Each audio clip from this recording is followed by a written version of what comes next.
বলি, ছেলেটি কে দিদি? যদিও ইতিমধ্যেই সে তার ঘরের দাওয়ায় বসিয়া সমস্তটাই আড়ি পাতিয়া শুনিয়াছিল, তবুও দিদিকে ইতস্তত বোধ করিতে দেখিয়া পুনরায় জিজ্ঞাসা করিল, যাই বলো দিদি, ছেলেটির মুখের ভাব কিন্তু ভারী মিষ্টি, ঠিক তোমারই মতো। বলি, বাপের বাড়ি কি কেউ দিদি?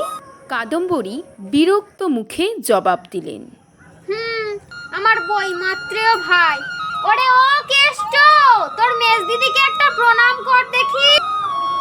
কি অসভ্য ছেলে রে বাবা, গুরুজনদের যে একটা প্রণাম করতে হয় সেটাও কি তোর মা মারা যাওয়ার আগে তোকে শেখায়নি? কেষ্ট থতমত খাইয়া আসিয়া কাদম্বরীর প্রায় প্রণাম করায় কাদম্বরী ধমকাইয়া উঠিলেন, মলজা হাবা খালা নাকি? কাকে প্রণাম ঠুকতে বললো আর কাকে ঠুকলি? বস্তুত আসিয়া অবধি তিরস্কার আর অপমানের অবিশ্রাম আঘাতে তার মাথা ভেটিক হইয়া গিয়াছিল।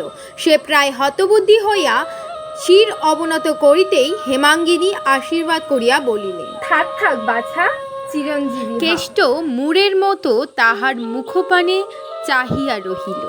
এদেশে যে কেউ এমন করিয়া কথা কহিতে পারে এ যেন তাহার মাথায় ঢুকিল না।